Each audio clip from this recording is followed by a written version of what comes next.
یا ایہا الذین آمنوا کتب علیکم الصیام، اے ایمان والو تمہارے اوپر روزے فرض کر دیے گئے، کما کتب علی الذین من قبلکم، جس طرح تم سے پہلے لوگوں پر روزے فرض تھے، لعلکم تتقون، تاکہ تم متقی بن جاؤ، ایام معدودات، یہ چند دن کے شمار روزے ہیں۔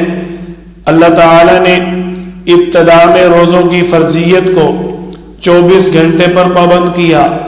آپ صلی اللہ علیہ وسلم اور اہل اسلام کی ہمت اور حوصلہ دیکھیے کہ اللہ تعالیٰ 24 گھنٹے کا روزہ حکم دیتے ہیں تو مسلمانوں نے کبھی بھی آپ صلی اللہ علیہ وسلم سے یہ نہیں کہا کہ 24 گھنٹے کا روزہ رکھنا کتنا مشکل ہے۔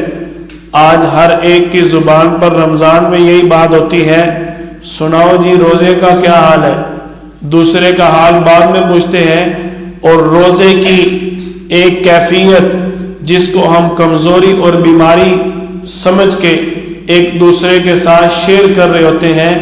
اللہ تعالیٰ نے جب ابتدا میں روزوں کی فرضیت کا حکم نازل فرمایا تو اس وقت روزے دن اور رات کا ایک روزہ تھا۔ آپ صلی اللہ علیہ وسلم کے ایک صحابی سے ایک لغزش ہو گئی، اللہ تعالیٰ نے اس کی برکت سے روزوں کی فرضیت کا حکم بدل دیا اور رات کا روزہ ختم کر دیا۔ اب صرف صبح سحری سے لے کر مغرب یعنی غروب آفتاب افطاری تک روزے کا وقت متعین ہو گیا۔ اب آپ صلی اللہ علیہ وسلم مدینہ طیبہ میں شعبان کا مہینہ ہے، اس کے بعد اگلا مہینہ کون سا ہوگا؟ رمضان۔ آپ یہ دیکھیں اہل اسلام کی ہمت اور بہادری، ان کے ایمان کا درجہ اتنا بڑھ چکا تھا، ان کے ایمان کا لیول اتنا بلند ہو چکا تھا کہ اب اللہ تعالیٰ ایک ماہ پہلے ہی ان کو یہ حکم دے رہے ہیں کہ تم نے اگلے ماہ سارے مہینے کے روزے رکھنے اور دن اور رات کے روزے رکھنے۔ قربان جائیں آپ صلی اللہ علیہ وسلم پر اور آپ صلی اللہ علیہ وسلم کی مجاہد جماعت صحابہ اکرام پر۔ بڑی ہمت اور حوصلے کی بات ہے کہ شعبان کا مہینہ ہو اور اگلے ہی مہینے اللہ تعالی روزہ رکھنے کا حکم دے رہے، اور روزہ بھی 24 گھنٹے کا۔ اللہ تعالی نے فرمایا وَعَلَى الَّذِينَ يُطِيقُونَهُ فِدْيَةٌ طَعَامُ مِسْكِينٍ فمن تطوع خیرا فهو خیر اللہ۔ ابتدا کے اندر روزوں کی فرضیت میں سختی نہیں تھی، جس کے اندر روزہ رکھنے کی طاقت ہوتی اس کو روزہ رکھنے کا حکم تھا۔ اب اللہ تعالی نے مزید روزے کے حکم کو تاکید کی، فمن شہد منکم الشہر فلیصم۔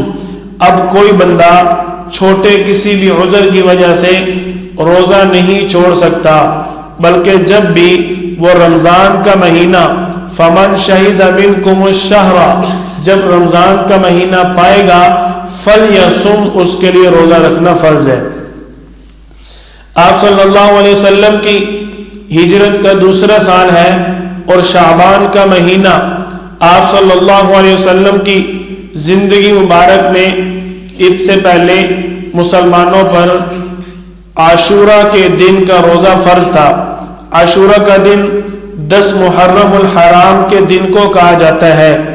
ابتدائے اسلام میں 10 محرم کا روزہ فرض تھا۔ جب آپ صلی اللہ علیہ وسلم پر اللہ تعالی نے رمضان کے روزوں کی فرضیت کا حکم نازل فرما دیا، اب آپ صلی اللہ علیہ وسلم فرماتے ہیں، صحیح بخاری میں حدیث مبارکہ حضرت عائشہ رضی اللہ عنہا راوی ہیں، فرماتی ہیں آپ صلی اللہ علیہ وسلم پر جب روزوں کی فرضیت رمضان کا حکم نازل ہوا، اب آپ صلی اللہ علیہ وسلم نے فرمایا عاشورہ کے دن کے روزے کی فرضیت ختم ہوگی، اب کوئی عاشورہ کے دن کا روزہ رکھنا چاہے تو اس کے لیے اجازت ہے، اگر کوئی چھوڑنا چاہے تو اس کے لیے بھی اجازت ہے۔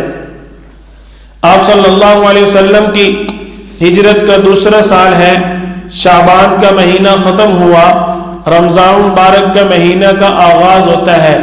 اب اللہ تعالی نے مسلمانوں پر روزے کے اوقات بھی کھول دیے، حتی یتبین لکم الخیط الابیض من الخیط الاسود من الفجر، فجر سے پہلے آسمان پر جب سفیدی اور سیاہی کا فرق واضح ہو جائے گویا کہ تمہاری سحری کا وقت ختم ہو گیا، اس کو شام تک۔